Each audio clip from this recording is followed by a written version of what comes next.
Welcome to the final session of ASI Connect, the first ever Autosport International Connect, and hopefully you regard it as a success. I think it's been a pretty exciting thing for the first time ever to have this, and of course we'll learn from it and adapt, and who knows if it will come back again, but certainly Autosport International will hopefully be returning in 2022. That's the plan anyway. So what have we had today? We've talked about how will motorsport be powered in the future with Martin Lee. We also had motorsport after COVID. Chris Aylett looked at motorsport value, about what's going on around that particular area of the UK. Then we had Lindsay talking about diversity in motorsport and James Allen talking about the future of Formula One. And really when we talk about the future, we always talk about safety and innovation and technology. And we're going to be talking about that right now. When I say we, I'm going to be talking to a certain gentleman who will be able to lead a panel discussion in an area that he's very, very familiar. The Deputy Editor of Racecar Engineering is here for you right now. Here he is, Stewart Mitchell. Stewart, over to you for this one. Hello, and thank you very much, Bryn. Good afternoon, folks, and welcome to What's Next in Safety panel discussion. As Bryn mentioned, I'm Stewart Mitchell. I'm the Deputy Editor of Racecar Engineering magazine. I'm joined here today by Phil Abbott, Managing Director of Revolution Race Cars, John Ryan, the Sport Safety and Technical Director at Motorsport UK, Christopher Tate, who is the Chairman of Motorsport Safety Committee at Motorsport UK, and Callum McDougall, the UK Sales Director at HRX Racewear. Thank you very much, gentlemen, for joining us. I'd firstly like to kick off about venues in motorsport. So Christopher from Motorsport UK. Motorsport UK manages a whole variety of different venues. Why don't you tell us a bit more about Motorsport UK circuits and the responsibility Motorsport UK has with regards to safety in those places? Yes, thanks, Stuart. Of course, the first thing I think to say is that the role of the national bodies, in this case Motorsport UK, lies under the FIA. So that's one guiding point behind everything that we look at. And secondly, to make the point that I'm the chairman of the committee, which brings relevant experience to the executives across Motorsport UK. So John Ryan, who's with us, is the director of the vital areas we're talking about. But he can draw on the skills of the committee, which build upon their own experience. Might be anything from being a former Formula One driver, Derek Warwick, on our committee, to someone who is an active participant in club motorsport. So we have all levels of involvement, looking at issues, as you say, like venues, first of all. And it's not just, of course, motorsport circuits, Stuart. It's also every other type of sport that Motorsport UK licenses. So that's rallies, auto tests, drag racing, karting, everything. And the process that goes through every year is of inspection and licensing for those venues, or special licensing if something is being created from scratch now with the new regulations that permit the closed road venues. But I mean, it's a big task. There are 17 racetracks in Britain, licensed racetracks. There are 31 kart tracks. There are over 40 hill climb and sprint venues, from the famous like a Selsey Walsh through to a newly converted airfield, for instance, where a sprint might happen. That then includes all the rallies, the auto test venues and everything else. So the licensing is a really important part, and that's the chance for Motorsport UK to look at the safety provision of each of those venues, the different types of venues. And of course, you do things very differently if you are preparing for a Formula One Grand Prix at Silverstone to the way you prepare for a hill climb to be competed in only by saloon cars, for instance, such as happens at one venue in Northern Ireland. So lots of different places and lots of different things to look at. The other big challenge, I think, in managing safety, which I came across when running one of Britain's big circuits for many years, is the reality of the balance between what's possible, what's required, what would be ideal, and what you can end up doing. Now, if you want to be an FIA licensed circuit, that's rather different to what you might want to do if you were building a small national track for the first time. And indeed, many years ago, when I and some others were building Rockingham, we had to set off to discover how you go about making an oval circuit safe, which is something completely different. So there have been lots of developments in recent years about how best to get the balance right between barriers, between debris fencing, between soft barriers and hard barriers, what you need and what is practical for the venue owner to install. So, for instance, as Charlie Whiting always used to say, if you brought me the Monaco Grand Prix track in 2014 and said, would you license that for Formula One? He would have said, you must be having a laugh. But on the other hand, as club racers in the UK, we don't want to be pushing people onto something that has got just huge white open spaces where there's no skill required. And that's no reference to any French circuits. So there are a number of different issues. And I think to have the committee we have with that huge range of experience, balance that across what comes from the professionalism and knowledge of the full-time executives. I hope we try and get the balance right between the different parameters we have to fall within. And then, of course, there are different ways of looking at it. If you're a spectator, you want to look at motorsport as close up as you possibly can, in your face, as exciting as it can be. But on the other hand, it's also the job to try and protect the spectator. I'm a huge fan of American motorsport, and some of those great arenas of speed are fantastic. We have short oval racing in the UK, which is not licensed by MS UK. But if you go and see a NASCAR, for instance, at Bristol on a half-mile oval, when the seating is arranged almost vertically, like in a West End theatre, then you're up close and you're also safe. So there are all the different balances between the participants, between the venue owners, between the spectators, what you, Stewart, in the media want and where you want your photographer to be able to get to. A big issue, for instance, in rallying, and how one controls where spectators go in the forests when you've licensed a rally venue. All these things are part of the balance that has to be pulled together. And obviously, I'd say that I think Motorsport UK's executives do a fantastic job, but they are enormously aided by the number of volunteers who volunteer to be on committees or volunteer to be marshals. And I'm sure we can't discuss safety without touching upon marshals. Maybe we'll come to that later. But I think that's my initial response. You ask about the responsibility we have with regard to safety. And I just emphasize, it's not just circuits. We go right across to karting, to hill climbs, to sprints, to auto tests. Might happen in a supermarket car park. It's still possible to tip a car over, and you need to have thought about the whats and the ifs and to have planned for those as well. Yeah, certainly. It's fascinating stuff. And so what about the future of motorsport venue safety? What might that look like? Well, changing all the time with developments. And when you look at what Formula E have been able to do internationally, building concrete line barriers with fencing on top, you see one way that some of motorsport might develop. The continued use at national level of different and frankly more economic barriers will go on and be encouraged. I'm sure that there will be occasionally some spectator upsets about new fencing that may be required in a number of places as it develops.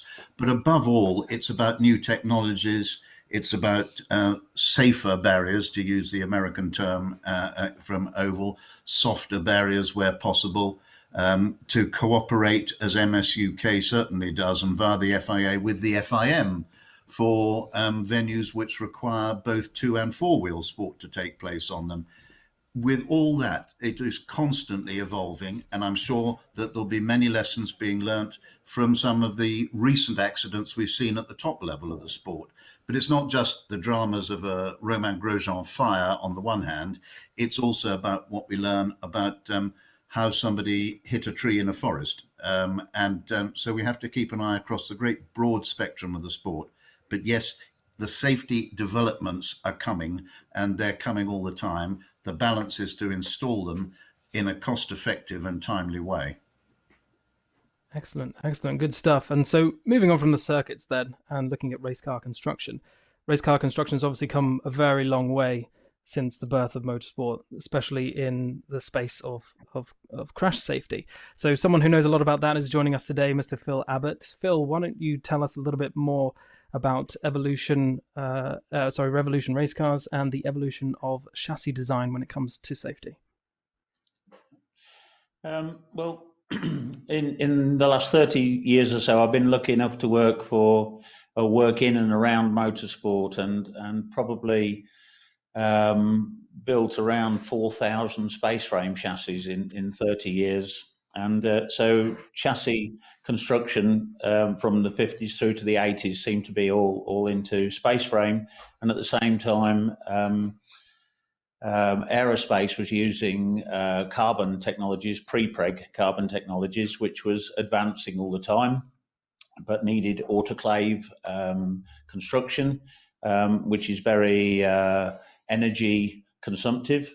And so when we started again, we looked at how could we bring carbon construction to national motorsport, to the middle levels of motorsport, without the huge cost. And we followed a lot of industrial systems, and one of which is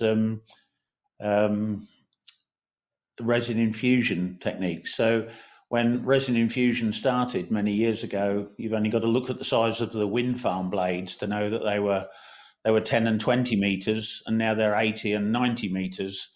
And that's because the materials are allowing, and the materials and the processes are allowing them to make bigger blades all the time, and therefore get more energy out of the wind. So we looked at infusion technique with liquid resin, and the way that differs, pre-preg is fairly self-descriptive, really. The carbon fibers are pre-impregnated with a resin that is very thick and very treacly, and that is cured by high temperatures and high pressures. And that system has been honed over 50 years, really, to an excellent process, produces really light structures, but is reasonably costly to do. And whilst in Formula One, LMP1, LMP2, LMP3, that's perfectly feasible to use that technique.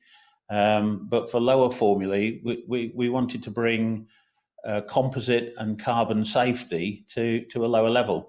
And the resin infusion system we use is 80% less energy to cure and to get the same strength as pre-pregs. And obviously they've all been tested to FIA standards at crash centres such as the universities. So that seems to work very well. And so that's really a new milestone, we believe, in bringing carbon and composite construction safety to the masses almost.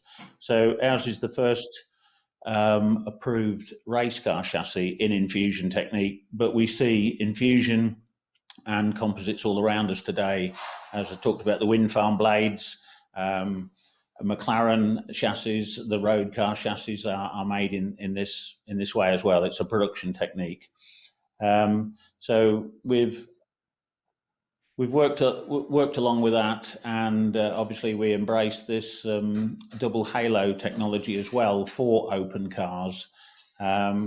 When Formula One took up the lead on halo, and it was eventually accepted, and obviously it's been proven over and over that it's a huge safety concern.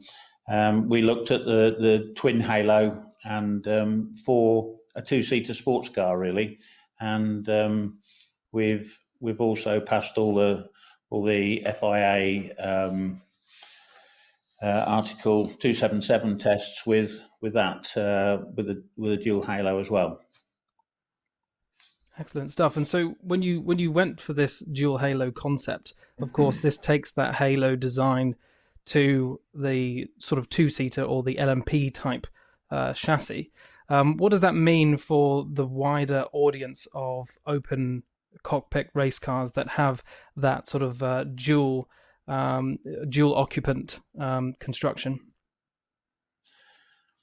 Obviously, we've increased the safety. Any intrusion, we've kept the vision, and any intrusion for wheels or into barriers, that kind of thing. There's a huge amount more safety than driving in an open car. Excellent stuff. Okay. And so obviously talking about the double halo, we should also mention the original halo concept that was brought into FIA championships, in particular Formula One, in 2018.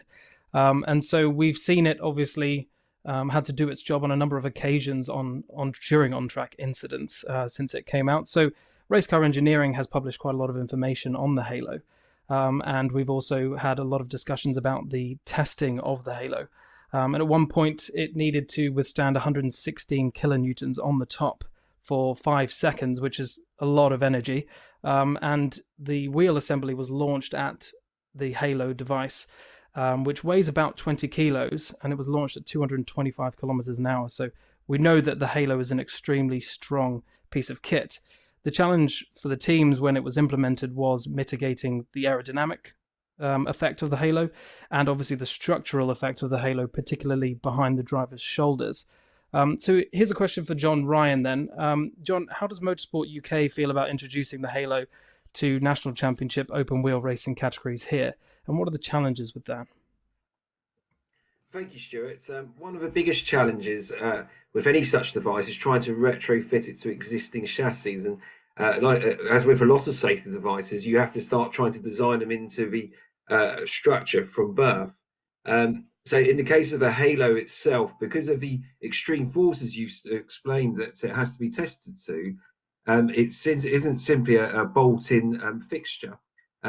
There's a lot of redesigning of the tub that needs to be taken place to actually fit it. And I know there's a couple of single-seater manufacturers who have successfully found a way to retrofit it, but it is of great expense. And it's the only real way of doing this is actually design it into the tub in the very first place.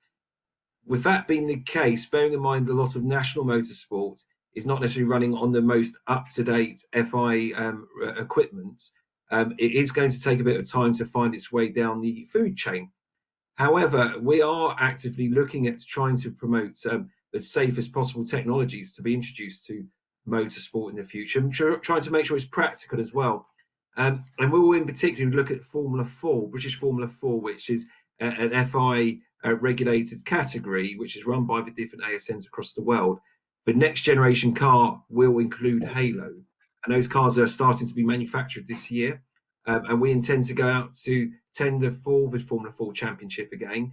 And hopefully we can try and bring something in for 2022 with the Halo. And then we'll have a look at the other stepping stones and obviously talk to the likes of MSV with their championship to make sure that they're looking at the sort of safety roadmap for the future to use such devices. But as I said before, it'd be very difficult just to try and retrofit such a device to an existing chassis. It needs to be a hell of a lot of re-engineering. And the Halo is predominantly focused upon the single-seater type vehicles. But it's fair to say that you've seen the accidents with back in Belgium, a couple of years ago in Formula One.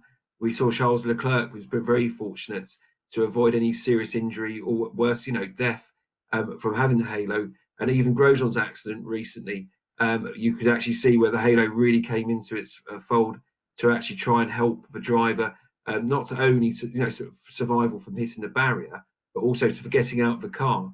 Maybe an unintended consequence of the safety consequence of the Halo, but it came to good effect. So these things we do need to have a look at. But it is predominantly for like the single-seater side. And it's great to hear Phil's, the future with the sports car side of having a double Halo. So that's where we're coming with national motorsport. It will be a case of trying to implement it as we can go along, but also have a look at other more practical measures where we can actually retrofit advanced safety devices to existing cars that will continue to run at motorsport for many years to come. Excellent, excellent. And we just had a question come in here from someone in the audience, which is, what are the panel's thoughts on the Halo versus the IndyCar's aero screen? John, why don't we start with you? Do you have any thoughts on the aero screen versus the Halo adopted by Formula One? It's very difficult. I'll be honest, I don't have a great deal of knowledge with the aero screen. The Halo was the chosen route by the FI, and I know in America, obviously, they have gone down the aero screen themselves. Certainly, the FI research department did actually look at the screens, and there were some challenges, certainly. There are some pluses and minuses, like anything. I suppose the obvious thing is the fact that it does give you a far greater range of protection for any flying springs or anything of that nature from coming through. The Halo gives a very limited area that it can actually give that protection for smaller components. But of course, if a wheel comes along in contact, it would help. So it is an area that wouldn't be wise for me to actually try and give any expert advice. But you know, there's certainly pluses and minuses with both types of system. And I know the FI will continue to look at new designs. I know one of the challenges with the actual alternative of what they use in America is the optics, etc., and trying to make sure that they don't distort the driver's vision. But I'm sure that they've done a great job over in America to actually get those aero screens working.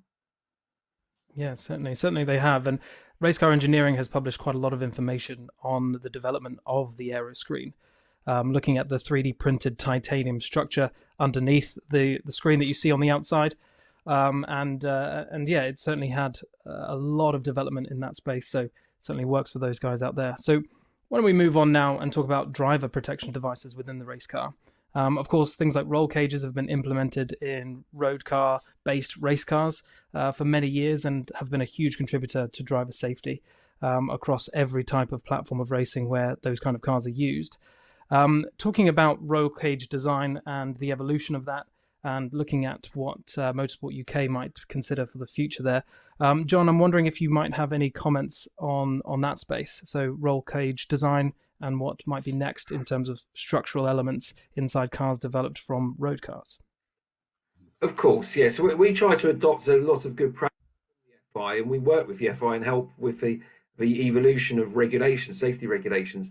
But we have to also be practical as well, because when you have older design of cars, similar to what we said with the Halo, certain items may cause a further hazard, believe it or not. You could have further restrictions in trying to get in and out of the actual vehicle itself. But with regards to the roll cages, they do constantly develop with the additional reinforcements. One of the obvious things is actually on the front windscreens. As windscreens have become more and more raked in production vehicles, the front roll hoop becomes a weaker area. And that's an area where, in particular, things like windscreen reinforcement pillars, where you've got an extra pillar from the A pillar coming down to the floor, is required.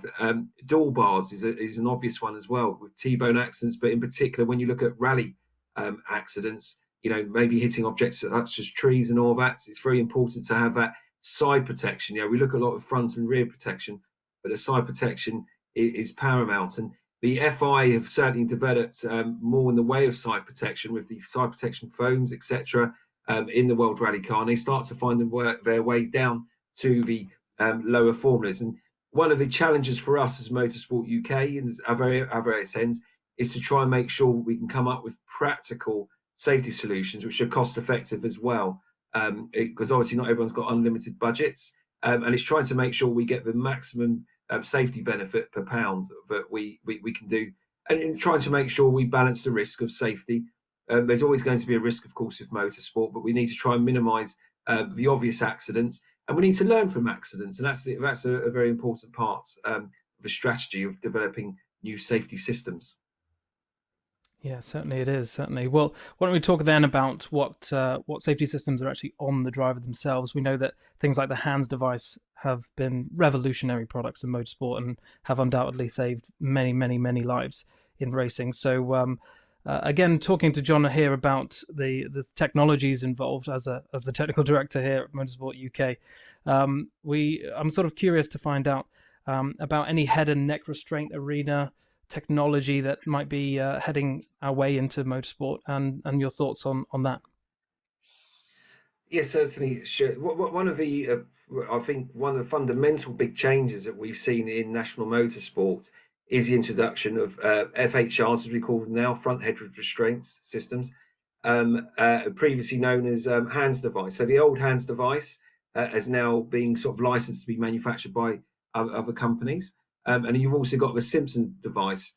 But it's fair to say that since the introduction of these devices, where they've become more cost effective and practical to implement, we've certainly seen some accidents where people have certainly been saved from major injury and possibly death as well.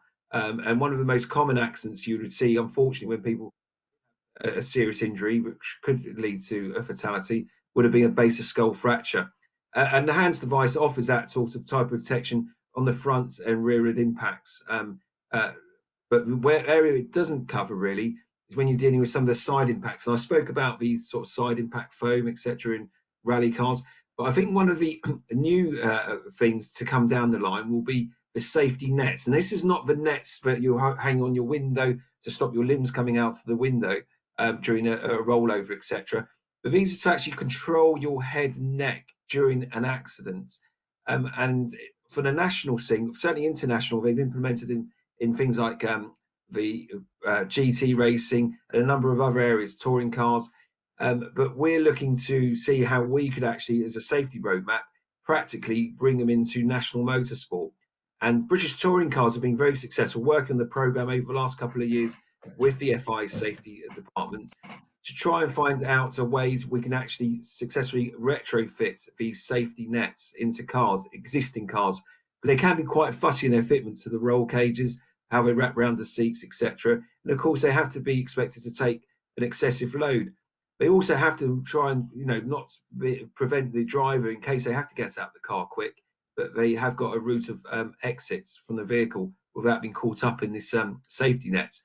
But I think when you look at the FHR, the safety nets, they effectively are airbag for motorsport. An airbag in motorsport wouldn't work because it couldn't react quick enough. And if you try to make them work quick enough, they could actually cause more damage than good to the occupants. So, but I do think the safety rate of racing nets will be the next step up. And it's great to see that now the FHRs themselves, they've been adopted by the community, the membership and all that. And with open arms. When we introduced it, we actually anticipated there's going to be a lot of kickback, and it was quite the opposite. We actually had a lot of positive reports back from people who felt that actually it helped them to go back to their work, their jobs on a Monday morning, instead of having maybe some minor sort of back and neck injuries. So it's not just about saving from fatal injuries, but it's those minor things as well, which is very important. Yeah, certainly is. Absolutely. And so why don't we continue on talking about the safety on the driver and talk about race suits. So obviously motorsport's come a long way since the drivers were wearing polo t-shirts and goggles and just jump in the car. And so now we have, head-to-toe fire retardant safety gear. Of course, this has seen a lot of evolution over the years as well. So we've got Callum here from HRX Racewear. So for Callum, what can you tell me about the technologies used in contemporary race suit manufacture, and what does the future of racing suits look like? Well, hi Stuart. Firstly, thank you for having me on. As most people will come to know, race suits are predominantly made from a material called Nomex, which is incredibly good at defending us against fire. Usually suits are made from either 2 or 3 layers of this material or some other fireproof materials that can be used in the construction of suits. And these build protective layers of air between us and an existing flame, which is what actively provides the protection. The real challenge in this industry is, once we've adhered to the level of protection that's required by the FIA standards, and of course, always try and exceed that where possible, is to then allow the suits to breathe, to allow the drivers to be comfortable. You wouldn't want to encase the driver in a completely solid material that didn't allow them to move or be comfortable. So that's the real challenge. Typically, you find that the more complicated the material and the construction level, that obviously the more cost goes into the production of the suits. And you get to a stage where you are trying to make them as lightweight and breathable as possible for the high-end clientele, that you do then start to lose a little bit of longevity, if you like, in the suit, not in its fireproofing material, but in terms of the way it wears. Obviously, a thinner material will not last as long in friction. So we have 3 tiers of suit. We have our, if you like, our entry level racer suit, a mid-tier racer pro suit, which is still every bit as fireproof, but a little bit more complicated in its design, which allows for a little bit more freedom of movement for the drivers. And then our elite grade suits, which are a super lightweight material, which again still ensures that it provides the greatest level of safety protection. Now, as an industry, we're always looking to improve and move forwards, and the FIA will regularly come out with new sets of regulations which have to be adhered to. The latest of which are the 8856 2018 homologations, which actually became mandatory last year at the elite forms of motorsport in Formula One. This year, mandatory in the World Endurance Championship and Formula E and Extreme E and some of the other really high-level FIA series. And that will slowly roll down throughout the rest of motorsport as we go through the next few years. We already have all of our products lined up for that have passed the new homologations, which for the most only really required manufacturers to increase the amount of time that the material is protected to an open flame for an additional second, albeit under some more strenuous conditions. But there's a huge amount of technology that goes into producing that improvement, and it really can make all the difference, as you know, Romain Grosjean himself experienced last year, and thank God that he was wearing very, very protective gear that saved him from that incident. Yeah, certainly. And you mentioned to me that one thing that perhaps should be better understood, I suppose, is where underwear comes into place, and how that can provide, that extra level of protection. So, what is the importance of wearing undergarments underneath your race suit? Yeah, again, well, much like the suits are made from layers that create the air pockets. Again, wearing Nomex underwear is just another layer. It's of material and another layer of air that separates you from the flame. And in extreme levels of motorsport, so in FIA sanctioned events, it's a mandatory requirement. It's not mandatory everywhere, but yeah, I mean, I would always advise that everybody competing in any level of motorsport should wear Nomex underwear, because the amount of overall protection that you're getting by 50%, which, if you are in a fireball for whatever reason, you're really, really going to want that extra help. Certainly, absolutely.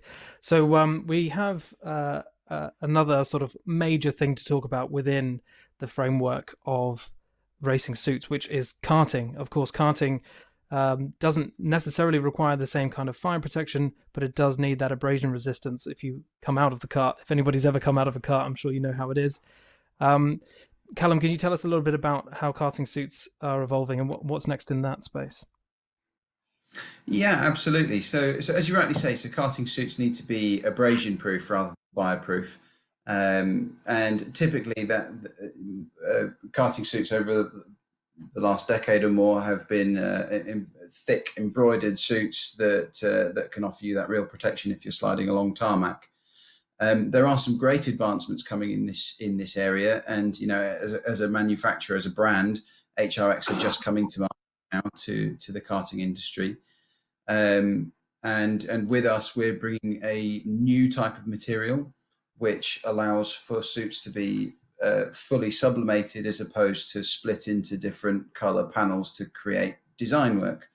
This enables the suits to be up to half the weight of existing embroidered kart suits, and really opens the door for customization, which in all forms of racing is just becoming more and more common. people want to make sure that they're representing their own brands and sponsors and in the best possible way. Absolutely. Sounds good. And so one thing that Christopher briefly mentioned at the top of the discussion, and we really do need to mention here, is marshals. So obviously marshals play an enormous role when it comes to incidents in motorsport. So Christopher, could you tell us a little bit more about marshalling, their training and the framework within the Motorsport UK training environment? Yes, sure.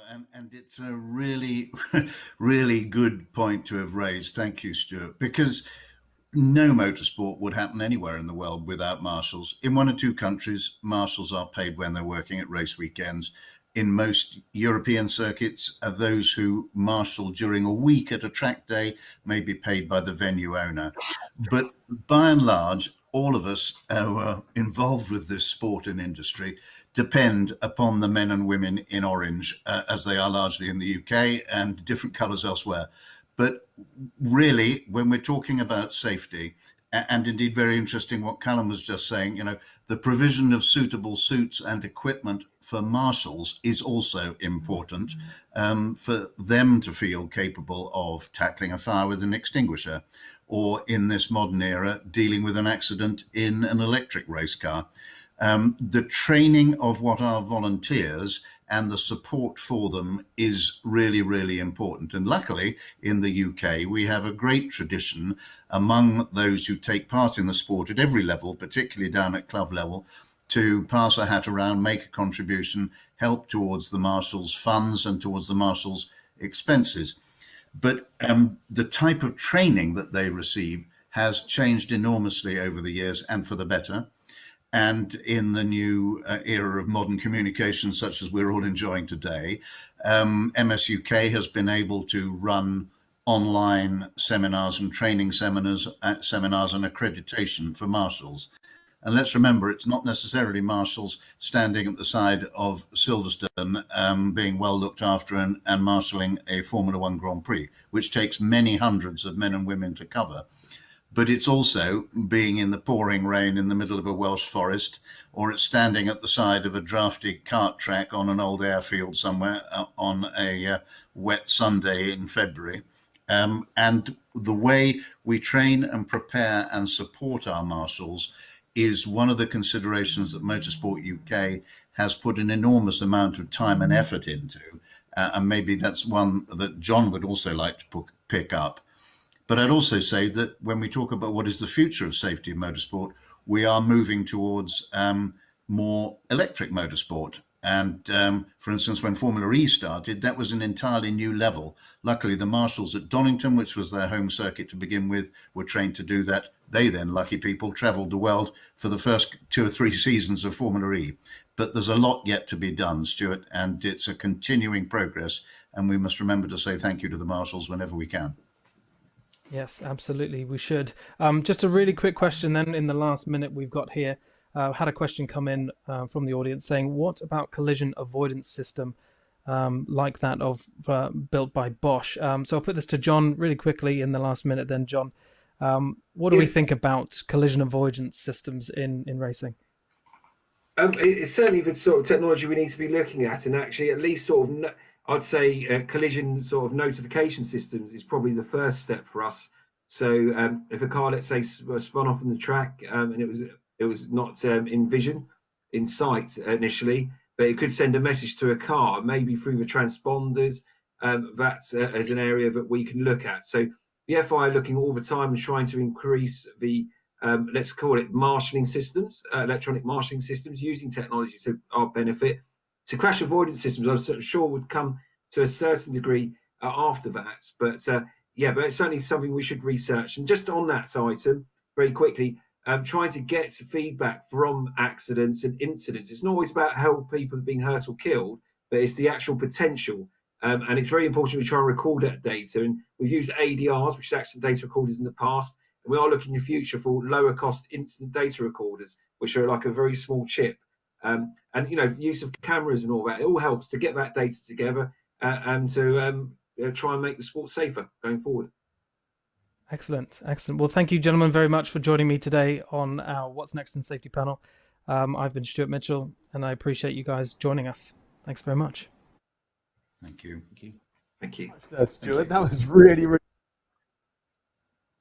Somebody like me who isn't that technically minded, it's nice to know just the lengths that everybody goes to ensure that motorsport is safe, and then as we see it filter down into the road cars that we drive today and things we see out in the future. When we look at things like robo race, does this also work in those fields too? Certainly, with respect to some of Christopher's comments on the venues, it will be absolutely critical in that area because, robo race without the risk to the drivers has the potential to, exceed some of the limits that we're seeing in terms of speed and therefore, off-track incident collision energies. So, perhaps this will come into play in the future where the tracks will have to, coincide with a faster vehicle. That may be the case. Yeah, it's fascinating. Thank you very much indeed. I'm conscious of the time, so I'm going to have to dash off. But thank you very much to you and the panel. That was really, really interesting. Thank you. Cheers. Thank you guys very much.